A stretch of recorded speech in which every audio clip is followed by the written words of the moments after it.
ఇవాళ అప్పులు తెచ్చుడు గొప్ప అని చెప్తున్నావు. ఇవాళ మొత్తం అమ్మేసి అప్పులు చేసి ఇవాళ ఆ భారం అంతా ఈ ప్రభుత్వం మీద మోసి ఇవాళ మొసలి కన్నీరు ఒక నియంత వచ్చి మొసలి కన్నీరు గారుస్తున్నారు. 10 ఏళ్లలో నువ్వు ధర్నా చౌకను కూడా ఉంచలేదు. ఇవాళ మళ్ళా నీ సిగ్గుగా వచ్చి నీ బిడ్డ కొడుకు అల్లుడు వచ్చి అక్కడ ఇందిరా పార్కు కాడ మేము ఓపెన్ చేసినటువంటి ధర్నా చౌక్ను వాడుకొని ధర్నాలు చేస్తారు, మొసలి కన్నీళ్లు గారుస్తున్నారు. ఇవాళ బహిరంగ సభను అడ్డుకోవడానికి ప్రయత్నించడం అంటున్నారు. మేము అడ్డుకునే ప్రయత్నం చేస్తే ఆ సభ జరుగునా, ఆ స్థలం నీకు వచ్చినా, అక్కడ అనేక వాగులు అదేవిధంగా చెరువులు కాలువలు గవర్నమెంట్ కాలువలు కూడా నిస్సిగ్గుగా పూర్తి చేసి ఇవాళ మరి సభ పెట్టుకున్నారంటే ప్రభుత్వం ఒక ప్రజాస్వామిక ప్రభుత్వం కాబట్టి ఆలోచించి ఇవాళ పర్మిషన్ ఇస్తే ఇవాళ మొసలి కన్నీళ్లు గార్చడం కోసం రాష్ట్రం ఆగమైంది. రాష్ట్రం ఎందుకు ఆగమైందా?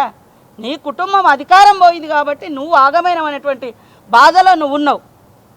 ఇవాళ అసెంబ్లీ అనేది రాష్ట్రానికి ఒక దేవాలయం, చట్టాలు చేసేటువంటి సంస్కరణలు తెచ్చేటువంటి మరి గొప్ప చర్చా వేదిక అసెంబ్లీ అనేది.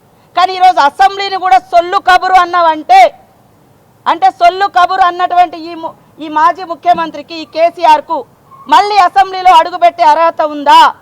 అసలు ఆ పార్టీ వాళ్ళు అసెంబ్లీలో అడుగుపెట్టే అర్హత ఉందా నేను అడుగుతున్నా. అంటే మీకు అధికారం ఉంటేనే అసెంబ్లీకి వస్తారు, అధికారం లేకుంటే అసెంబ్లీకి రావంటే అసలు నువ్వేం నాయకుడు అంటున్నా? ప్రజల తరపున అధికారం ఉన్నా లేకున్నా ప్రజల తరపున మాట్లాడేవాడు నిజమైన నాయకుడు.